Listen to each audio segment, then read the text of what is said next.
ನಮಸ್ತೆ ಎಲ್ಲರಿಗೂ, ಹೇಗಿದ್ದೀರಾ? ನಾನಂತೂ ಸೂಪರಾಗಿರ್ತೀನಿ ನೋಡಿ. ಇವತ್ತು ನಾನು ಮಾಡ್ತಾ ಇರೋದು ಏನು ಗೊತ್ತಾ, ಕ್ಯಾರೆಟ್ ಚಪಾತಿ ಅಂತ. ಕ್ಯಾರೆಟ್ ಚಪಾತಿನ ಏನು ರೀ ಇದು ಸ್ವೀಟಾಗಿರಲ್ವಾ, ಚೆನ್ನಾಗಿರುತ್ತಾ ಅಂತ ಅಂದ್ಕೋಬೇಡಿ, ತುಂಬ ಚೆನ್ನಾಗಿರುತ್ತೆ. ಆ್ಯಕ್ಚುಲಿಗೆ ಅದು ಸ್ವೀಟ್ನೆಸ್ ಬರೋದಿಲ್ಲ ಅಷ್ಟೊಂದು ಕ್ಯಾರೆಟ್ದು, ಯಾಕಂದರೆ ನಾವು ಇದರೊಳಗೆ ಖಾರ ಮಸಾಲ ಎಲ್ಲ ಆ್ಯಡ್ ಮಾಡಿರ್ತೀವಿ. ಹಾಗಾಗಿ ಬನ್ನಿ ನೋಡೋಣ ಹೇಗೆ ಮಾಡೋದು ಅಂತ. ಕ್ಯಾರೆಟ್ ತೊಗೊಳ್ಳಿ, ಕ್ಯಾರೆಟ್ ಚಪಾತಿಗೆ ಕ್ಯಾರೆಟ್ ಬೇಕು ಅಲ್ವಾ. ಸೊ ನಾನಿಲ್ಲಿ ದೊಡ್ಡದು 2 ಕ್ಯಾರೆಟ್ ತೊಗೊಂಡಿದ್ದೀನಿ. ಈ ಸಣ್ಣ ತುರಿ ಇರುತ್ತಲ್ವ, ಸಣ್ಣ ತುರಿಯಲ್ಲಿ ತುರ್ಕೋಬೇಕು ನಾವು. ಅದನ್ನು ನಾವು ನೋಡಿ, 1 ಕ್ಯಾರೆಟಿಗೆ ಇಷ್ಟೊಂದಿದೆ. ಆದರೂ ಕೂಡ ಇದ್ರದ್ದು ಮೆಜರ್ಮೆಂಟ್ ಹೆಂಗೆ ತೊಗೋಬೇಕು ಅಂತಂದರೆ, ಇದರಲ್ಲಿ ಕರೆಕ್ಟಾಗಿ ಅರ್ಧ ಆಗೋಗುತ್ತೆ ನೋಡಿ. ಇದು ಇಷ್ಟು ನೋಡೋಕ್ಕೆ ಇಷ್ಟು ಅನ್ನಿಸ್ತಾ ಇದೆ ಅಲ್ಲ, ಮಗ್ಸಿದ ಮೇಲೆ ಮಾಗಿಸ್ಬೇಕು ಇದನ್ನು. ಸೊ ಮಗ್ಗಿಸಿದ ಮೇಲೆ ಒಲೆ ಮೇಲೆ ಇದು ಅರ್ಧಕ್ಕರ್ಧ ಕಡಿಮೆ ಆಗೋಗ್ಬಿಡುತ್ತೆ. ಸೊ ಅದ್ರ ಮೇಲೆ ಕ್ವಾಂಟಿಟಿ ತೊಗೋಬೇಕು. ಇದನ್ನು ನಾವು ಏನು ಮಾಡ್ತಾಯಿದ್ದೀವಿ ಅಂದರೆ, ಚಪಾತಿ ಹಿಟ್ಟು ಜೊತೆ ಹಾಕಿ ಕಲಿಸ್ತಾ ಇಲ್ಲ, ಇದನ್ನು ಸ್ಟಫ್ ಮಾಡ್ತಾಯಿದ್ದೀವಿ. ಒಳಗಡೆ ಇಟ್ಬಿಟ್ಟು ಉದ್ದಬೇಕು, ಹೂರ್ಣ ಥರ ಇಡ್ತೀವಲ್ವ ಆ ಥರ. ಸೊ ಅದಕ್ಕೂ ಮುಂಚೆ ನಾವೇನು ಮಾಡಬೇಕು, ಸ್ಟಾರ್ಟಿಂಗಲ್ಲಿ ಇದನ್ನು ಕೈಯಲ್ಲೇ ಈಗ ಉಂಡೆ ಥರ ಮಾಡ್ಕೊಂಬಿಟ್ಟು ಹಿಂಡಿ, ಎಷ್ಟಾಗುತ್ತೋ ಅಷ್ಟು ಹಿಂಡಿ. ಏನು ಫುಲ್ಲು ಜೋರಾಗಿ ಅಷ್ಟು ರಸ ತೆಗಿಬೇಕು ಅಂತ ಏನಿಲ್ಲ, ಎಷ್ಟಾಗುತ್ತೋ ಅಷ್ಟು ಹಿಂಡಿ. ನೋಡಿ ನನಗೆ ಇಷ್ಟು ರಸ ಬಂದಿದೆ. ಸೊ ಇದು ಕ್ಯಾರೆಟ್ ತುರಿ. ಇದನ್ನು ನೀವು ಸೈಡಿಗೆ ಇಟ್ಕೊಳ್ಳಿ ಸದ್ಯಕ್ಕೆ. ಫಸ್ಟು ನಾವು ಹಿಟ್ಟು ಕಲಿಸ್ಕೊಂಬಿಡೋಣ. ಸೊ ಹಿಟ್ಟು ಕಲಿಸ್ಕೊಳಕ್ಕೆ ಚಪಾತಿಗೆ ಏನೇನು ಬೇಕು, ಚಪಾತಿ ಹಿಟ್ಟು ತೊಗೊಂಡಿದ್ದೀನಿ ನಾನು, ಗೋಧಿ ಹಿಟ್ಟು. ಸೊ ಚಕ್ಕಿ ಆಟದ್ದು ಇರುತ್ತಲ್ವ, ಅದನ್ನೇ ತೊಗೊಳ್ಳಿ, ಹೋಲ್ ಇರೋದು ತೊಗೊಳ್ಳಿ, ಹೊರಗಡೆ ಸಿಗೋದು ನೋಡ್ಕೊಂಬಿಟ್ಟು ತೊಗೊಳ್ಳಿ. ಓಕೆ, ನಾನು ಇದನ್ನು ಹಿಟ್ಟು ಕಲಿಸ್ಬೇಕಲ್ವ, ಒಂಚೂರು ಉಪ್ಪು ಹಾಕ್ಕೊಂಡಿದ್ದೀನಿ. ಆಮೇಲೆ ಈ ಕ್ಯಾರೆಟ್ದು ರಸ ಇದೆ ಅಲ್ವಾ, ಅದನ್ನೇ ಹಾಕ್ಕೊತಾ ಇದ್ದೀನಿ.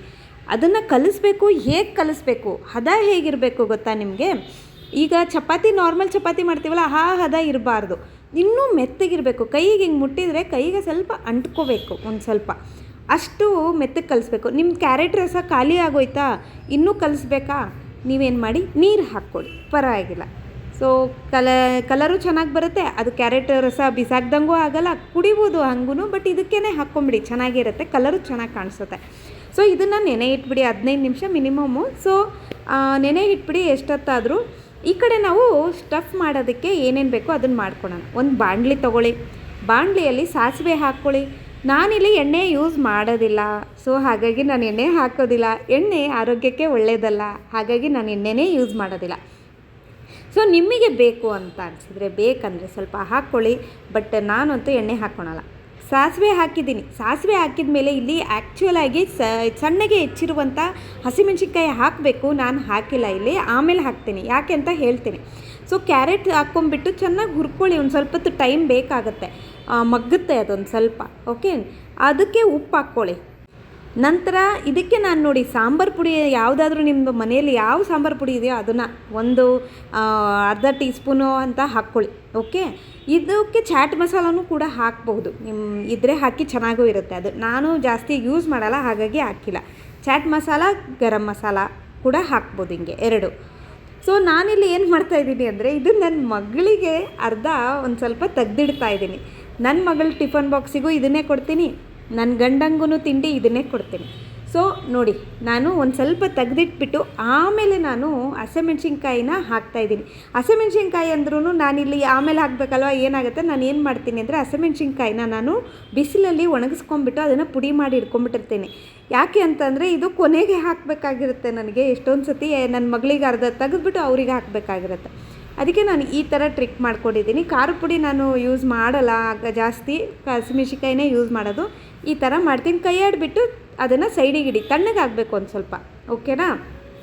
ಸೊ ನಮಗೆ ಇವಾಗ ಸ್ಟಫ್ ಮಾಡೋದಕ್ಕೆ ಕ್ಯಾರೆಟ್ದು ಇದು ಇದೆ, ಹಿಟ್ಟು ರೆಡಿ ಇದೆ ನೋಡಿ, ಕೈಗೆ ಹೆಂಗೆ ಅಂಟ್ಕೊತಾ ಇದೆ ಅಲ್ವಾ, ಆ ಥರ ಇರಬೇಕು. ಸೊ ನೆನೆ ಇಟ್ಟಿದೆ, ಎಲ್ಲ ರೆಡಿ ಇದೆ. ನಾವು ಈಗ ಹಂಚನ್ನು ಕಾಯಕ್ಕೆ ಇಟ್ಟಿದ್ದೀನಿ. ಸ್ವಲ್ಪ ಚಪಾತಿ ಹಿಟ್ಟು ಇದೆ ಅಲ್ವಾ, ಅದನ್ನು ಒಂದು ಸ್ವಲ್ಪ ನಾದ್ಕೊಳ್ಳಿ.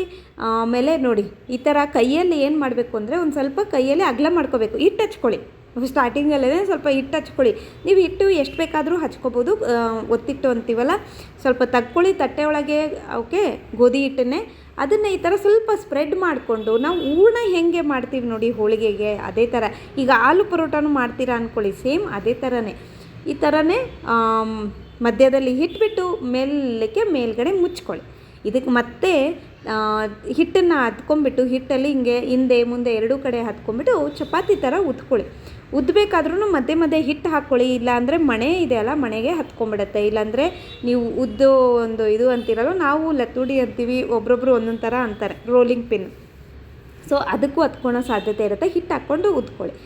ಸೊ ಇದನ್ನು ನಾವು ಏನು ಮಾಡಬೇಕು, ಎರಡೂ ಕಡೆ ಚೆನ್ನಾಗಿ ಇದು ಮಾಡ್ಕೊಂಡು ಉದ್ಕೊಂಡು ನೋಡಿ, ಅದು ತಿಕ್ನೆಸ್ ಇದೆಲ್ಲ ತುಂಬ ತೆಳ್ಳಗೆ ಬೇಡ, ಒಂದು ಸ್ವಲ್ಪ ತಿಕ್ಕಾಗಿರಲಿ, ಒಂದು ಸ್ವಲ್ಪ ನೋಡಿ.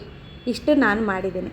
ಓಕೆ, ಇದನ್ನು ಹಂಚು ಕಾದಿದೆಯಾ ನೋಡ್ಕೊಳ್ಳಿ. ಹಂಚು ಕಾದಿದ್ರೆ ಇದನ್ನು ಹಾಕಿ. ಹಂಚು ಕಾದಿಲ್ಲ ಅಂತಂದರೆ ಮತ್ತೆ ಗಟ್ಟಿಯಾಗಿ ಹೋಗ್ಬಿಡುತ್ತೆ ಚಪಾತಿ ಅಲ್ವಾ. ಸೊ ಹಂಚು ಕಾದಿರಬೇಕು. ದೊಡ್ಡೂರಿ ಮಾಡ್ಕೊಳ್ಳಿ ಈ ಟೈಮಲ್ಲಿ. ಅದು ಆಗಿದ ಮೇಲೆ, ಉದ್ದಿದ್ದಾದಮೇಲೆ, ಸೊ ಕಾದಿದ ಮೇಲೆ ಹಂಚು ಇದನ್ನು ಹಾಕ್ಕೊಳ್ಳಿ. ಇದನ್ನು ಹಾಕಿದ ಮೇಲೆ ನೀವೇನು ಮಾಡಿ, ಒಂದು ಸ್ವಲ್ಪ ಮುಚ್ಚಿಟ್ರೆ ಸ್ವಲ್ಪ ಬೇಗ ಚೆನ್ನಾಗಿ ಎಲ್ಲ ಕಡೆ ಬೇಯುತ್ತೆ ಅಂತ. ಅದಿಲ್ಲ ಅಂದರೂ ನಡೆಯುತ್ತೆ ನೋಡಿ. ಒಂದು ಸ್ವಲ್ಪ ಸ್ಟಾರ್ಟಿಂಗಲ್ಲಿ ಅಷ್ಟೇ. ಆಮೇಲೆ ಇದನ್ನೊಂದು ಸ್ವಲ್ಪ ಪ್ರೆಸ್ ಮಾಡಿ. ನೀವು ಇಲ್ಲಾಂದರೆ ಬಟ್ಟೆ ತೊಗೊಂಡು ಹಿಂಗೆ ಅದುಮ್ಬೋದು ಬೇಕಾದರೆ. ಓಕೆ, ಕಾಟನ್ ಬಟ್ಟೆ ಇತ್ತು ಅಂದರೆ. ಸೊ ನೋಡಿ ಹಿಂಗೆ ಅದುಮ್ತಾ ಇದ್ದರೆ ನೋಡಿ ಉಬ್ಬು ಕೂಡ ಬರ್ತಾ ಇದೆ ಅಲ್ಲ, ಎಷ್ಟು ಚೆನ್ನಾಗಿ ಉಬ್ಬು ಬರ್ತಾ ಇದೆ. ನಾನು ಇದಕ್ಕೆ ಎಣ್ಣೆ ಹಾಕದೇ ಸುಡ್ತೀನಿ ರೀ ನಾನು. ನೀವು ಕೂಡ ಹಾಗೆ ಮಾಡಿ ನೋಡಿ, ಎಣ್ಣೆ ಅವಶ್ಯಕತೆ ಇಲ್ಲ. ಆದರೂ ನೋಡಿ, ನನ್ನ ಮನೇಲಿ ಗಂಡು ಮಕ್ಕಳು ಬೇಕೇ ಬೇಕು ಅಂತಾರೆ. ನನ್ನ ಮಗಳು ಅವಳು ನನಗೆ ಎಣ್ಣೆ ಬೇಕೇ ಬೇಕು ಅಂತಾಳೆ. ನಾನು ಅವಳಿಗೆ ಏನು ಮಾಡ್ತೀನಿ ಗೊತ್ತಾ, ಸುಟ್ಟಿದ್ದು ಆದಮೇಲೆ ಒಂದು ಸ್ವಲ್ಪ ವೇಗನ್ ಬಟರ್ ಅಂತ ಸಿಗುತ್ತೆ, ಅದನ್ನು ಹಚ್ತೀನಿ. ಇಲ್ಲಾಂದರೆ ಕೊಕೊನೆಟ್ ಆಯಿಲ ಇರುತ್ತಲ್ಲ, ತೆಂಗಿನ ಎಣ್ಣೆ, ಅದನ್ನು ಆಮೇಲೆ ಹಚ್ತೀನಿ. ಸೊ ಹಂಗೆ ಮೇಲ್ಗಡೆ. ಸೊ ಆ ಥರ ಮಾಡ್ತೀನಿ. ಆದರೆ ನನ್ನ ಗಂಡಂಗೆ ಹಂಗೆ ಮಾಡೋಕ್ಕಾಗಲ್ಲ, ಎಣ್ಣೆ ಹಾಕ್ಬಿಟ್ಟು ಸುಡಬೇಕಾಗತ್ತೆ ಅವರಿಗೆ. ಸೊ ನಾನು ಅವ್ರಿಗೆ ಮಾತ್ರ ಎಣ್ಣೆ ಹಾಕ್ಬಿಟ್ಟು ಸುಡ್ತೀನಿ. ನನಗೆ ಮಾಡಬೇಕು ಅಂತಂದರೆ ಎಣ್ಣೆ ಹಾಕ್ಕೊಂಡೇ ನಾನು ಮಾಡ್ತೀನಿ. ನೋಡಿ ಎಷ್ಟು ಸಾಫ್ಟಾಗಿ, ಎಷ್ಟು ಚೆನ್ನಾಗಿದೆ ರೀ. ಏನು ಗಟ್ಟಿ ಏನಾಗಲ್ಲ, ತುಂಬ ಚೆನ್ನಾಗಿರುತ್ತೆ. ಟೇಸ್ಟು ಕೂಡ ತುಂಬ ಚೆನ್ನಾಗಿರುತ್ತೆ. ಆಯಿತು, ಚಪಾತಿ ಇದು ನನ್ನ ಮಗಳಿಗೆ ಮಾಡ್ತಾ ಇರೋದು. ಇದಕ್ಕೆ ಖಾರ ಹಾಕಿಲ್ಲ ನಾನು. ಹಾಗಾಗಿ ಇದನ್ನು ಅವಳಿ ಬಾಕ್ಸಿಗೆ ರೆಡಿ ಮಾಡಿಬಿಡೋಣ ಅಲ್ವಾ. ಅದಕ್ಕೆ ಜೊತೆಗೆ ಏನು ಹೋಗ್ಬೋದು, ಇದಕ್ಕೆ ನೀವು ಪಲ್ಯ ಮಾಡ್ಕೋಬಹುದು. ಯಾವ ಥರದ ಪಲ್ಯಗಳೂ ಹೋಗುತ್ತೆ. ಓಕೆ, ಇಲ್ಲಾಂದರೆ ಚಟ್ನಿ ಪುಡಿಗಳು ಗೊತ್ತಲ್ವಾ, ಚಟ್ನಿ ಪುಡಿಗಳು ಮಾಡ್ಕೋಬೋದು ಆರಾಮಾಗೆ.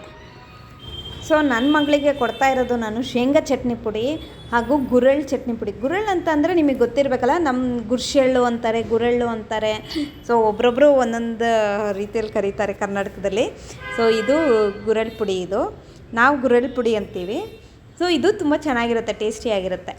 ಇವಾಗ ನಾನು ಏನು ಮಾಡ್ತಾಯಿದ್ದೀನಿ ಅಂದರೆ, ನಮ್ಮ ಹಸ್ಬೆಂಡಿಗೆ, ನಮ್ಮ ಗಂಡಂಗೆ ಇದನ್ನು ಚಪಾತಿ ಮಾಡ್ತಾಯಿದ್ದೀನಿ. ಅವರಿಗೂ ಕೂಡ ಸೇಮ್ ಮೆಥಡ್, ಬಟ್ ಸ್ವಲ್ಪ ಆಯಿಲ್ ಹಾಕಬೇಕು. ನಾನು ಇದರಲ್ಲಿ ಹಾಕಿಲ್ಲ ಇದೆ ಆ್ಯಕ್ಚುಲಿ, ನಿಮಗೋಸ್ಕರ ತೋರಿಸ್ಲಿಕ್ಕೋಸ್ಕರ. ಅವ್ರಿಗೆ ಒಳಗಡೆ ಮಾತ್ರ ಒಂದು ಸ್ವಲ್ಪ ಹಂಗೆ ಎಣ್ಣೆನ ಸವರ್ಬಿಟ್ಟು ಇಟ್ಟಿದ್ದೀನಿ ನಾನು. ಸೊ ನೋಡಿ, ಅವರಿಗೆ ಚಟ್ನಿ, ಗುರೆಳ್ಳು ಪುಡಿ, ಶೇಂಗಾ ಪುಡಿ 3 ಸಮೇತ ಕೊಡ್ತಾಯಿದ್ದೀನಿ. ಚಟ್ನಿನೂ ಜೊತೆಗೆ ಮಾಮೂಲಿ ಕಡಲೆ ಕೊಬ್ಬರಿ ಚಟ್ನಿ ಇದೆಯಲ್ಲ ಅದ್ರ ಜೊತೆಗೆ, ಇಲ್ಲಾಂದರೆ ಪಲ್ಯ ಮಾಡಿ ಬೇರೆ ಚಟ್ನಿನೂ ಮಾಡಿ ಚೆನ್ನಾಗಿರುತ್ತೆ. ಯಾವುದಾದ್ರೂ ನೆಂಚ್ಕೊಳಕ್ಕೆ ಯಾವುದಿದ್ರೂ ಪರವಾಗಿಲ್ಲ, ತುಂಬ ಚೆನ್ನಾಗಿರುತ್ತೆ. ಡಿಲಿಷಿಯಸ್ ಅಂತೀವಲ್ಲ, ಎಮ್ಮಿ, ಟೇಸ್ಟಿ ಯಾವುದ್ಯಾವ್ದು ಹೆಸರು ಹೇಳ್ತಿರೋ ಅದು. ಆಮೇಲೆ ಆರೋಗ್ಯಕರವಾಗಿರುತ್ತೆ ಅಲ್ವಾ. ನೀವೆಲ್ಲ ಇಲ್ಲಿ ತನಕ ನನ್ನ ವಿಡಿಯೋನ ನೋಡಿದ್ದೀರಾ. ಹಾಗೂ ಪ್ಲೀಸ್ ಕೂಡ ಹಂಗೆ ಒಂದು ಸ್ವಲ್ಪ ಒಂದು ಹೆಜ್ಜೆ ಮುಂದೆ ಹೋಗಿಬಿಟ್ಟು ಸಬ್ಸ್ಕ್ರೈಬ್ ಕೂಡ ಮಾಡಿ. ನೀವು ನೋಡ್ತೀರಾ ಅಲ್ವಾ, ಒಳ್ಳೆಯದು ವಿಷಯನ ಶೇರ್ ಮಾಡ್ತಾರೆ ಅಂದರೆ ಅಂಥ ಚಾನಲ್ಗಳಿಗೆ ಸಬ್ಸ್ಕ್ರೈಬು ಕೂಡ ಮಾಡಬೇಕು. ಸೊ ಸಬ್ಸ್ಕ್ರೈಬ್ ಮಾಡಿ, ಹಂಗೆ ಶೇರು ಮಾಡಿ, ಲೈಕು ಮಾಡಿ, ಒಂದು ಸ್ವಲ್ಪ ಕಮೆಂಟು ಮಾಡಿ.